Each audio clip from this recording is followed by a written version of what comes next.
अस्सलाम वालेकुम वरहमतुल्लाहि वबरकातुहू। डियर स्टूडेंट्स, हम हमारे 5वें चैप्टर पे है जिसका नाम है कर्मचारी व्यवस्था या स्टाफिंग। हमने स्टाफिंग में पहले इसका पहला हिस्सा देख चुके हैं, जिसमें हमने इसकी तारीफ़ देखी, इसकी खुसूसियात देखी और इसके ताल्लुकात देखे। अब हम आज बात करेंगे भर्ती की, जिसको हम कहते हैं रिक्रूटमेंट। तो भर्ती यानी क्या? भर्ती की तारीफ़ देखो कैसी दी है कि ભરતી એટલે કર્મચારીઓને શોધવાની અને તેમને નौकरी માટે અરજી કરવા પ્રોત્સાહિત કરવાની प्रक्रिया। देखो उर्दू देखेंगे इसका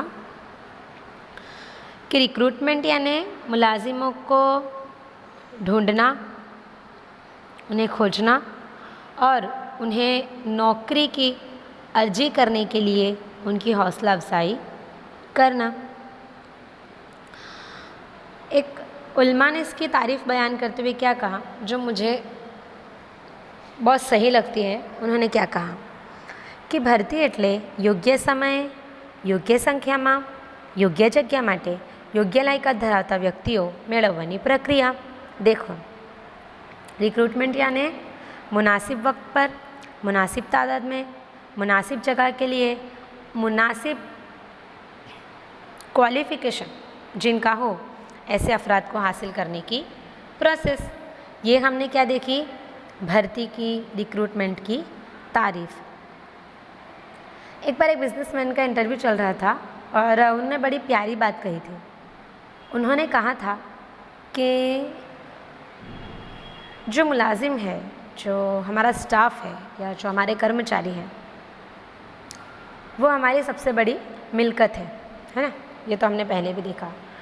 उन्होंने अपनी बात को आगे बढ़ाते हुए क्या कहा था? उन्होंने कहा था कि अगर एक मुलाजिम के पास अच्छा तजुर्बा है,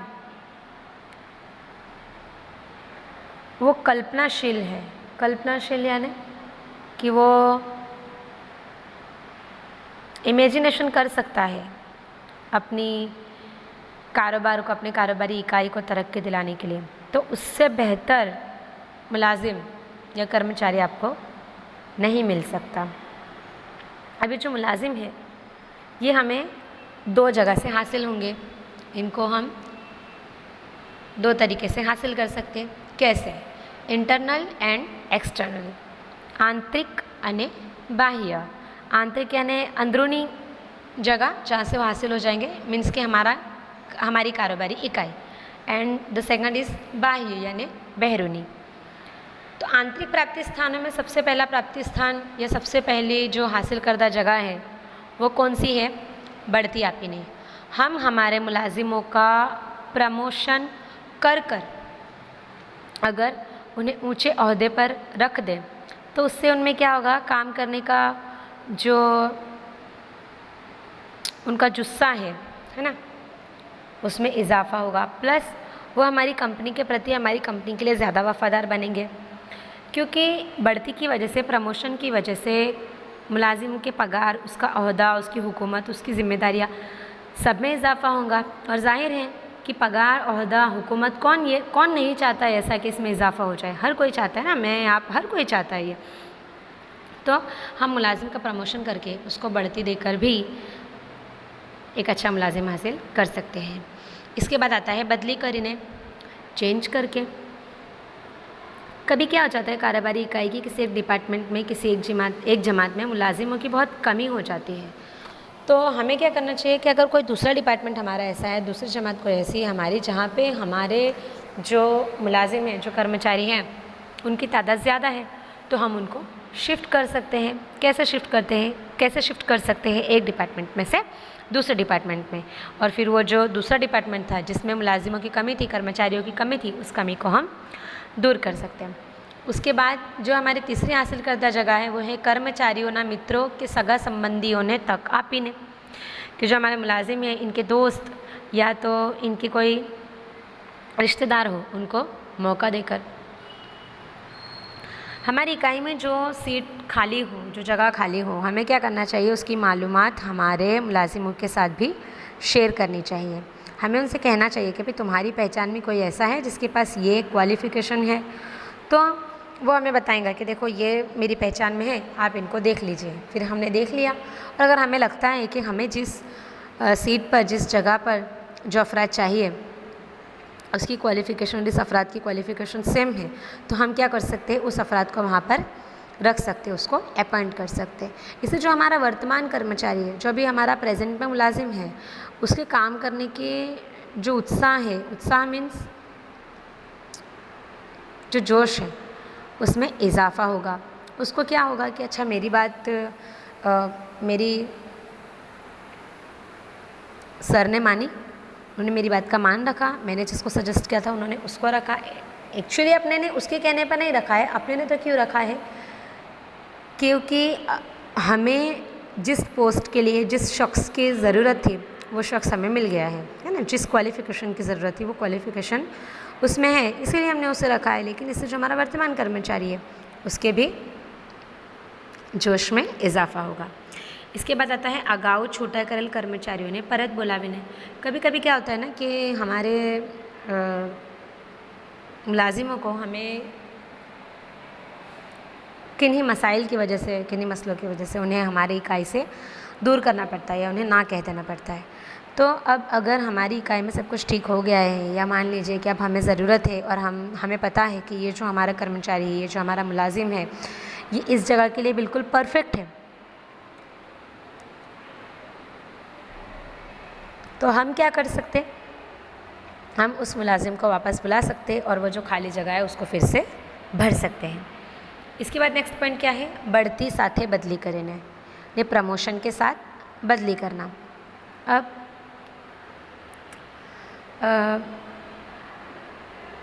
अगर हमारा कोई इकाई में काम करने वाला कर्मचारी है और अगर हम उसको उसके मनपसंद शहर में उसकी बदली कर देंगे, ठीक है, प्लस प्रमोशन भी देंगे उसको, तो इससे उसके काम करने की क़ुव्वत में इजाफ़ा होगा, जोश में इजाफ़ा होगा।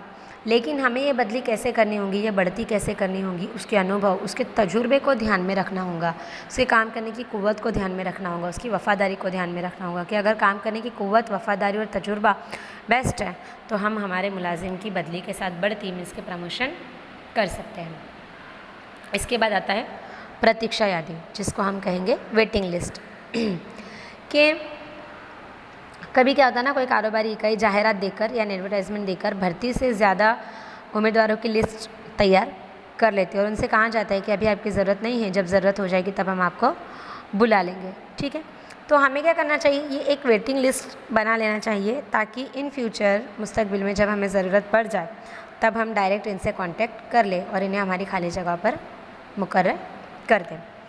इसके बाद बाह्य प्राप्ति स्थान यानी बैरूनी हासिल करदा जगह, कि हम बैरूनी जगहों से कैसे अच्छे मुलाजिम, अच्छे स्टाफ को हासिल कर सकते हैं। इसमें सबसे पहला पॉइंट है जाहिरात द्वारा। अब जाहिरात द्वारा में आप एक बात ध्यान रखना कि जाहिरात असरकारक भर्ती के लिए यानी अच्छी भर्ती के लिए सबसे बेहतर तरीका है। क्यों? क्योंकि वर्तमान पत्र यानी कि न्यूज़पेपर, टेलीविज़न, इंटरनेट, वेबसाइट, ये हर कोई देखता है ना अभी। अब इसमें जाहिरात के ज़रिए अगर हमें कोई अच्छा कर्मचारी मिल गया, कोई अच्छा मुलाजिम मिल गया, तो इसमें किसका फ़ायदा है, हमारा और हमारी कारोबारी इकाई का। लेकिन ये जो तरीका है जाहिरात द्वारा, ये बहुत बेस्ट है, क्योंकि आजकल जैसे आप जानते हो कि हर कोई न्यूज़पेपर, टेलीविज़न, इंटरनेट और वेबसाइट से जुड़ा हुआ है, यानी हम ज़्यादा से ज़्यादा लोगों को हमारी कंपनी के बारे में बता सकते हैं। इसके बाद है रोजगार विनिमय कचेरियों द्वारा। हालांकि अब तो ऐसे निजी कंपनियां भी शुरू हो गई हैं, निजी इदारे भी शुरू हो गए हैं कि ये लोग क्या करते हैं, जिसको नौकरी जो लोग खोज रहे हैं, जो लोग अच्छी जॉब की तलाश में हैं, ऐसे उम्मीदवारों के नाम, उनका एड्रेस, उनकी क्वालिफ़िकेशंस, उनका तजुर्बा, उनमें क्या क्या स्किल्स हैं, इन सब की एक नोट रेडी कर लेते हैं और जहाँ पे फिर जिसकी जगह पड़ती है उन्हें इन्फॉर्म कर कर उन्हें वहाँ पर भेज देते हैं। लेकिन निजी के साथ साथ ऐसे सरकारी इदारे भी हैं, जैसे आपको पता है कि हमारे यहाँ पे बहुमाड़ी में ऐसा इदारा है रोजगार विनिमय कचेरी, के इसके ज़रिए आप आपका तजुर्बा हो गया, आपका एजुकेशन क्वालिफ़िकेशन, नेम एड्रेस वगैरह अगर वहाँ पे लिखवा दो, तो जब इन फ्यूचर आपके लायक अगर कोई सीट खाली पड़ती है या जगह बाहर पड़ती है तो वो लोग आपसे कांटेक्ट कर लेते हैं। इसके बाद आता है शैक्षणिक संस्थाओं द्वारा, यानी तालीमी इदारों के ज़रिए। हमारे जो मौजूदा दौर है इसमें बहुत सारी इकाइयाँ ऐसी है जो इस तरीके से भर्ती करना पसंद करती हैं, क्योंकि जो पेशेवर तालीमी इदारे होते हैं ना, कॉलेज है, यूनिवर्सिटीज़ है, मिसाल के तौर पे IIM हमने देखा था पहले सबक में, इंडियन इंस्टीट्यूट ऑफ मैनेजमेंट। इसके बाद IIT, Indian institute of technology. यहाँ पे क्या किया जाता है, हर साल कैंपस प्लेसमेंट, यानी हर साल भर्ती मेला जिसको कहते हैं ना, कि उसका आयोजन, उसका प्लान रेडी किया जाता है ताकि यहाँ पर स्टूडेंट्स जाकर अपने हिसाब से काम देख लें। इसके बाद आता है मजदूर संघों द्वारा। अब आपने देखा होगा कि बहुत सी कपड़ों की सनदें होती है ना। उसके बाद वो खान, वो जिसको क्या बोलते हो आप लोग, खदान, खाने होते हैं ना जिसके अंदर से लोखंड वगैरह, कोलसा हो गया, ये सब निकलता है। उन खानों में काम करने वाले भी एक से दूसरे कांटेक्ट में रहते हैं। जैसे मान लीजिए कि अगर कोई 4 बंदे कहीं पर काम कर रहे हैं और वहाँ पे अगर किसी और 2 बंदों की ज़रूरत पड़ी तो वो क्या करते हैं, अपने फ्रेंड्स को पहले कांटेक्ट करते हैं।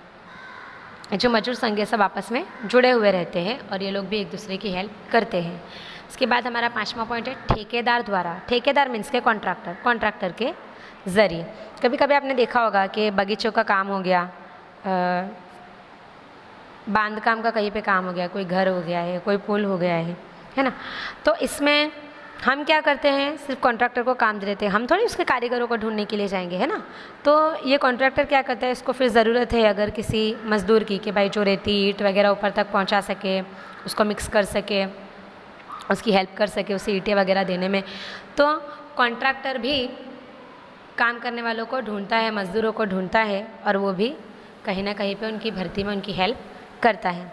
इसके बाद है द्वार पर भर्ती। ये सबसे इजी तरीका है, गेट पर भर्ती। इसमें क्या है कि अगर आपके यहाँ पे कोई जगह खाली है तो आप क्या करोगे, उसकी जो जाहिरात है उस एक पेज पर लिखकर, आपने बहुत जगह देखा होगा, तो वो क्या करते हैं, गेट के ऊपर, दरवाजे के ऊपर लगा देते हैं ताकि आने जाने वाले लोगों की उस पर नज़र पड़े, उनकी निगाह जाए और वो वहाँ पर कॉन्टेक्ट कर सकें। इसके बाद हमारा नेक्स्ट पॉइंट आता है आधुनिक पद्धति।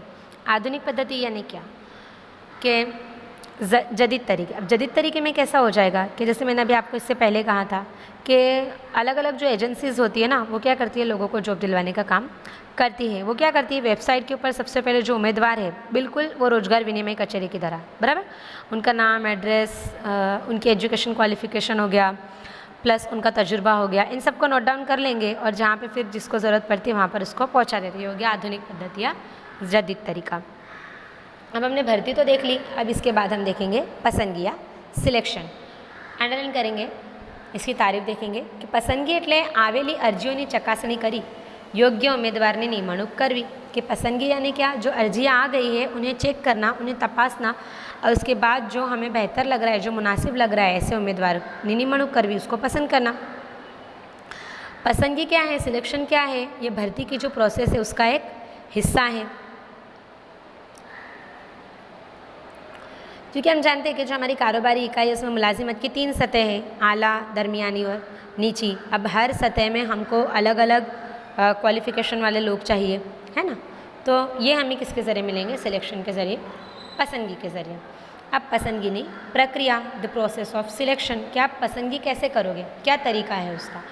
तो उसमें सबसे पहले आप क्या करोगे, आवकार अने प्राथमिक मुलाकात। इसमें आप क्या करोगे, फर्स्ट मीटिंग अटेंड करोगे, किसके साथ, जिसको आपको जॉब पर रखना है, जिसको आपको काम पर रखना है, उसके साथ। इसमें लेकिन आप क्या करोगे, सबसे पहले किससे बात करनी होगी आपको, कंपनी में जाकर रिसेप्शनिस्ट के पास से। अब रिसेप्शनिस्ट अगर आपसे बात कर रहे हैं, उनको लग रहा है कि आप इस कंपनी के लायक हो, तो वो जाकर अपने जो आला ऑफिसर है उनसे आपकी बात करेंगे, आपके स्किल, आपके इल्म वगैरह की, या आपका बायोडाटा वगैरह उन तक सेंड करेंगे और फिर अगर वो चाहे तो आपका रूबरू इंटरव्यू कर लेंगे और आपसे फर्स्ट मीटिंग कर लेंगे। इसके बाद आता है अर्जी पत्रक स्वीकारू અને ચકાસણી કરવી કે જો आपने एप्लीकेशन दी है पहले तो उसको एक्सेप्ट करना और फिर उसको चेक करना कि उसमें जो सारी मालूमात है वो कहीं पे अधूरी या गलत तो नहीं है, ये भी चेक किया जाता है क्योंकि उसमें हमारे तजुर्बे के सर्टिफिकेट्स वगैरह होते हैं, हमारी मार्कशीट्स वगैरह होती है, तो वो भी चेक करना पड़ता है कि वो सब क्लियर तो है, बराबर तो है। उसके बाद आता है ज़रूरी कसौटी और लेवी। अब बहुत सी कारोबारी इकाइयाँ क्या करती हैं कि टेस्ट लेती हैं मुलाजिम को रखने से पहले। सबसे पहले कैसी टेस्ट लेती है? बुद्धि कसौटी यानी जहनी आजमाइश या जहनी टेस्ट। अब जहनी टेस्ट में वो क्या चेक करते हैं कि जो मुलाजिम आया है उसकी याद शक्ति, उसकी विचार शक्ति कि वो उसके ख़यालात क्या है, निर्णय शक्ति कि उसके फैसले लेने की कुव्वत क्या है। बुद्धि कसौटी में ये 3-4 चीज़ें देखी जाती है कि आपका जहन क्या है, आपकी होशियारी कितनी है, आपकी याद शक्ति, आपकी सोचने की कुव्वत, आपका फैसला लेने की कुव्वत वगैरह। इसके बाद आता है अभिरुचि कसौटी। अभिरुचि कसौटी यानी कि दिलचस्पी, कि आपकी दिलचस्पी किस में है। आपने देखा होगा कि बहुत सी बार हम इंटरव्यू देखते हैं कभी, इवन अभी कुछ दिनों पहले मैं IAS का इंटरव्यू देख रही थी, तो उसमें उन्होंने क्लियरली पूछा कि आपको किस में इंटरेस्ट है, तो उन्होंने कहा कि मुझे घूमर में इंटरेस्ट है। फिर उन्होंने घूमर से रिलेटेड क्वेश्चन किए कि ये कहाँ का डांस है, इसमें फेमस कौन है वगैरह। मीन्स कि वो इसके ज़रिए ये देखना चाहते हैं कि आपको किस चीज़ में दिलचस्पी है, एंड अगर आपको किसी चीज़ में दिलचस्पी होते हो तो आप उसमें कितना इन्वॉल्वमेंट हो पाते हो। इसके बाद धंधा किया कसौटी, इसके बाद आती है मनोवैज्ञानिक कसौटी। मनोवैज्ञानिक कसौटी में क्या किया जाएगा? जो उम्मीदवार है इसका स्वभाव, कि इसका नेचर कैसा है, आत्मविश्वास, कि इसका खुद पे इसको सेल्फ कॉन्फिडेंस कितना है, और इसकी टेव यानी आदत वगैरह देखी जाएंगी।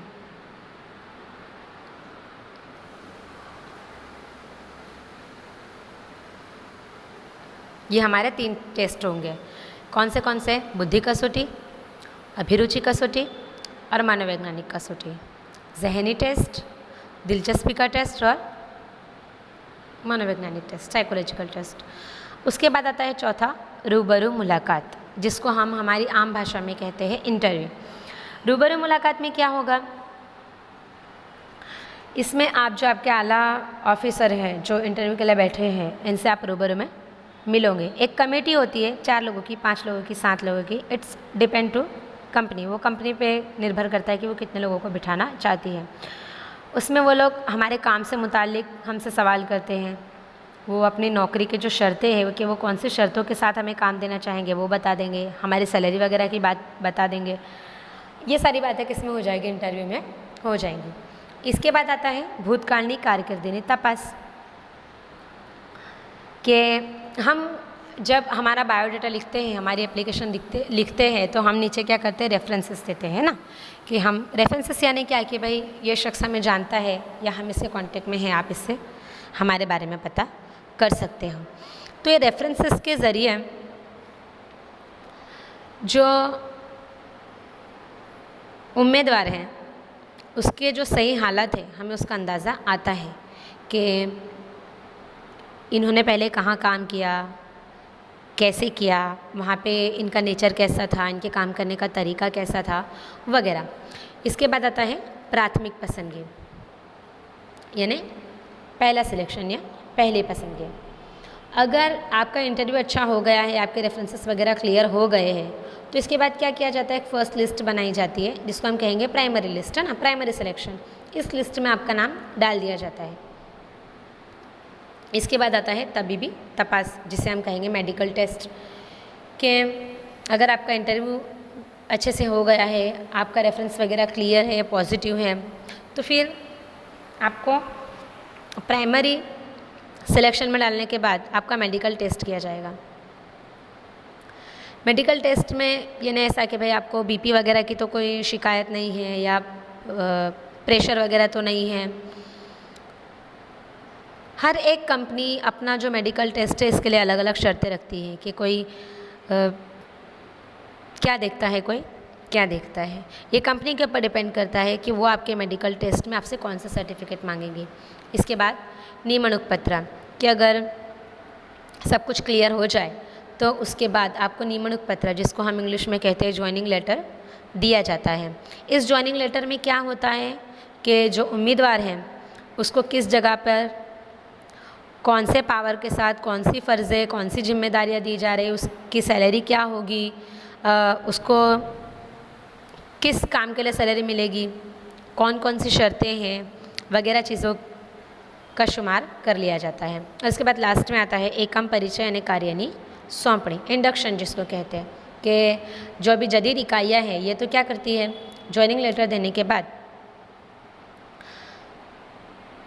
जो उम्मीदवार है उसको कारोबारी इकाई के सारे लोगों से मिलाती है, ऊपरी अधिकारी यानी जो आला अधिकारी है उनसे मिलाती है, सहकर्मचारी यानी उसके साथ काम करने वाले जिसको हम कहते हैं कलीग्स, उनसे मिलाते हैं, ताकि वो यहाँ पे कैसा फील कर सके, कंफर्टेबल फील कर सके, उसको यहाँ पे अच्छा लगे।